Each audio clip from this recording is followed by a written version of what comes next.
नमस्कार प्रेक्षकांनो, मालिकेच्या पुढील काही भागांमध्ये खूपच जबरदस्त असा ट्विस्ट पाहायला मिळणार आहे।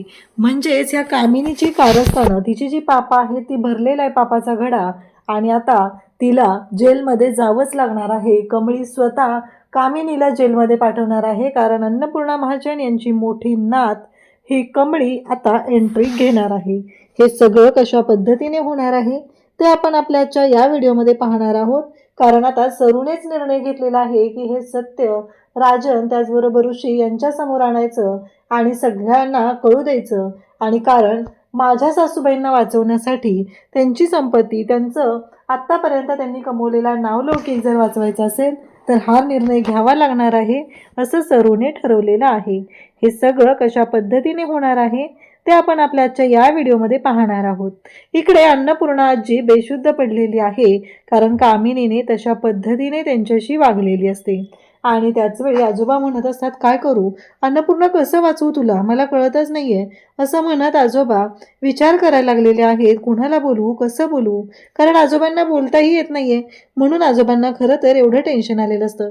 इकडे कमळी अभ्यास करता करता तिचा डोळा लागलेला असतो आणि अचानक नाही, सोडा सोडा सोडा असं ओरडत ती उठू लागते। तेव्हा तिला निंगी विचारते, काय झालं कमळे? तेव्हा कमळी म्हणते की नाही, कोणाच्या तर बाबतीत काहीतरी वाईट घडले, आपल्याला जावं लागणार आहे, निंगीत चल, असं म्हणत कमळी निंगीला बोलवते। निंगीला म्हणते, चल लवकर, मला काय माहिती, असं वाटायला लागले कोणाच्या तरी बाबतीत खूप वाईट घडतंय, आपल्याला जावंच लागणार आहे, असं म्हणत आता त्या दोघीही निघालेले असतात। तर सुरुवातीला कमळी म्हणते की आपण अन्नपूर्णा आजींकडे जाऊया, मला असं का वाटतंय की त्यांच्या बाबतीत काहीतरी चुकीचं घडतंय। आणि इकडे बरोबर असतं की अन्नपूर्णा आजी बेशुद्ध पडलेली असते, तिला बघायला सुद्धा तिथं कोणी नसतं, कारण राजन सुद्धा सरूचा शोध घेण्यासाठी घराच्या बाहेर पडलेला असतो। आणि तेव्हा मात्र इकडे पाहायला मिळतं ते म्हणजे कमळी आणि निंगी दोघीही आता निघालेले असतात आणि दोघी आलेले असतात। त्याच वेळी वॉचमन त्या दोघींना पाहून गेट बंद करून घेतो। वॉचमनने गेट बंद केल्यानंतर आता या दोघी म्हणू लागतात की काय चाललंय हे, तुम्ही गेट का बंद केलंय, असं विचारू लागतात। तेवढ्यातच आतून आवाज येतो, कारण वॉचमन सांगत असतो की तुम्हाला इथं यायला परवानगी नाही, असं सांगत असतो। तेव्हा मात्र त्या दोघी म्हणत असतात, पण का, असं का करताय तुम्ही, असं विचारू लागतात। तेव्हा मात्र तेवढ्यातच आतून आवाज येतो। त्याच वेळी आशाताई सुद्धा तिथे आलेले असतात कमळी आणि निंगीशी बोलण्यासाठी, आणि आतून रागिनी ओरडते, तुमच्यासारख्या फालतू बायकांना, फालतू मुलींना इथं यायला जागा नाही, तुम्ही इथं यायचं नाही, आत्ताच्या आत्ता निघा, असं ती ओरडून सांगू लागते। खरं तर कमळी आणि निंगीला कळतच नसतं की ही बाई अशी का ओरडते, नक्की काय झालंय, असं त्या दोघींनाही प्रश्न पडलेला असतो। ती म्हणते की निघा, तुमच्यासारख्या लोकांना आजपासून या घरात एंट्री नाही, असं म्हणत कमळी आणि निंगीला तिने हाकलून दिलेलं असतं। तेव्हा मात्र इकडे सरू मात्र विचार करत असते की माझ्या सासूबाईंची अवस्था किती वाईट झाली आहे, त्यांना बोलताही येत नाही, त्यांची तब्येत बिघडत चालली आहे, एवढं सगळं त्यांनी आजपर्यंत उभं केलेलं साम्राज्य सगळं निष्ठच चाललंय, मला काहीतरी केलं पाहिजे, असं म्हणत ती देवयाईला मागणं मागत असते। आणि इकडे ऋषीला आता कमळी आणि निंगीने बोलावून घेतलेलं असतं आणि त्या ऋषीला घडलेला सगळा प्रसंग सांगत असतात। तेव्हा मात्र ऋषी म्हणत असतो की काळजी करू नको, आपण बघूया काय होतंय ते, असं म्हणत ऋषी त्यांच्याशी बोलत असतो। तेवढ्यातच साधना मावशींचा कॉल येतो आणि मग साधना मावशींचा कॉल आलाय असं ऋषी सांगू लागतो।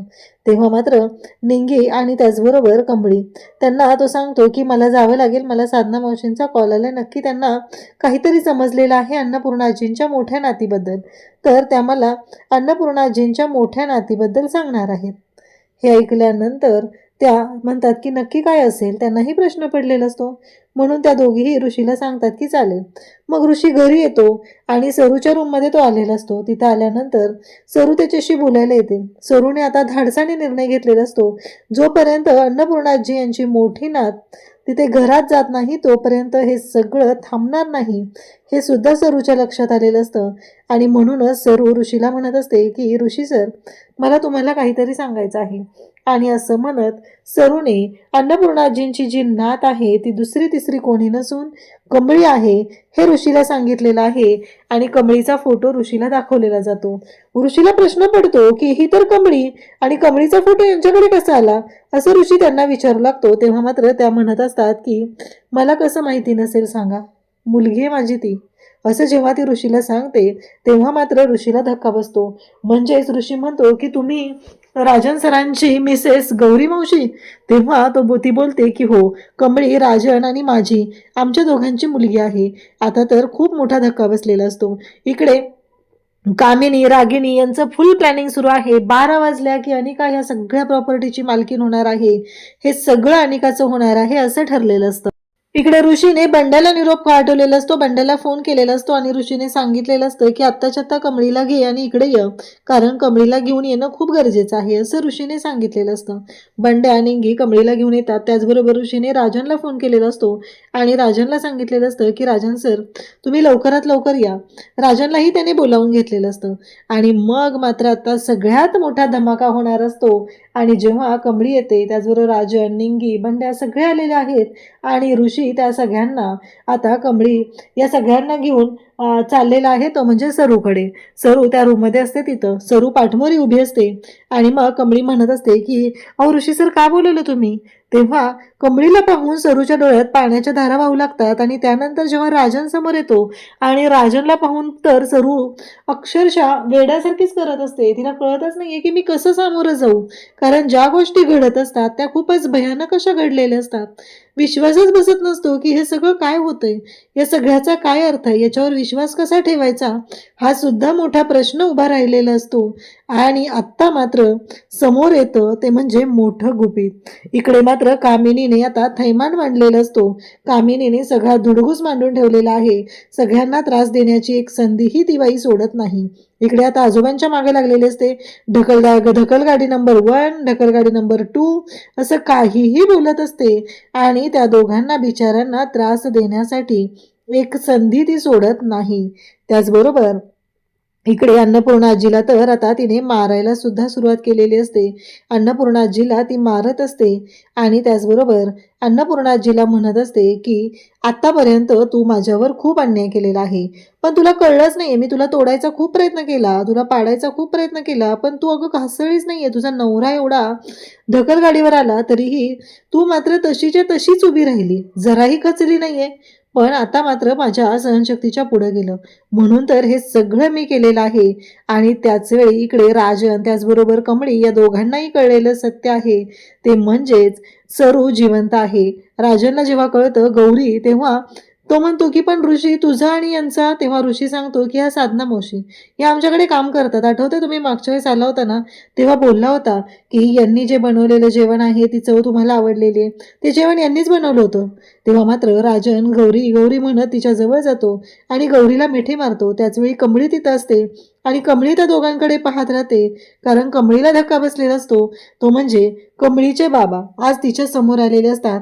आज जवळजवळ 18 वर्षानंतर कमळी तिच्या बाबांना भेटणार असते आणि तेव्हा मात्र सरू म्हणत असते की ही तुमची मुलगी आहे, परंतु हिच्या जीवाला धोका आहे. कामिनीपासून हिच्या जीवाला धोका आहे, तिने मारण्याचा प्रयत्न केलेला आहे. तेव्हा मात्र ऋषी त्याचबरोबर राजन या सगळ्यांच्या लक्षात येतं, त्या दिवशी जसा कमळीने कॉल केलेला होता त्या दिवशी जे घडलेलं आहे ते लक्षात आलेलं असतं. आणि मग मात्र राजन म्हणतो की काळजी करू नको गौरी, आपल्या मुलीला मी व्यवस्थित सांभाळेल. आणि आता जर आईला कळलं की तिची नात जिवंत आहे आणि त्याहीपेक्षा तिची नात मी कमळीच आहे, कारण मला आणि आईला वारंवार वाटायचं की कमळीच आहे, कारण ती तुझ्या संस्कारात वाढलेली आहे असं आम्हाला वाटायचं, आणि आज फायनली ती गोष्ट समोर आलेली असते. इकडे मात्र आता 12 वाजायला काहीच सेकंद बाकी असतात आणि इकडे कामिनीने थैमान घालायला सुरुवात केलेली आहे. आता अनिका महाजन म्हणजे प्रॉपर्टीची मालकीण होणार आहे असं तिने सगळ्यांना सांगत असते. आणि त्याचबरोबर हे सगळं जेव्हा घडत असतं तेव्हा ती म्हणते की आता 12 वाजलेले आहेत आणि नेमकं वाजत गाजत ढोल ताशांच्या गजरात त्यात शिववंदना देत अशी कमळीची एंट्री झालेली आहे. आणि जेव्हा ती कमळीला पाहते तेव्हा तिच्या पायाखालची जमीन सरकते आणि कमळीला असा राग आलेला असतो. कमळीने हातात चाबूक घेतलेला असतो आणि कमळी म्हणते की ज्या जे माझ्या आता अन्नपूर्णा आजीला, आजोबांना, माझ्या बाबांना त्रास देणार आहेत त्यांना मी सोडणार नाही असं म्हणत कमळीने अशी धूमधडाक्यात एंट्री घेतलेली आहे. आणि आता पहिला नंबर लागणार असतो तो म्हणजे कामिनीचा, कारण कामिनीने अन्नपूर्णा आजीची जी अवस्था केली केलेली आहे. त्यामुळं कमळी नक्कीच कामिनीची वाट लावणार आणि तिला जेलमध्ये पाठवणार हे आपल्याला पाहायला मिळणार आहे. अशाच अपडेटसाठी चॅनलशी कनेक्ट राहा. थँक्यू.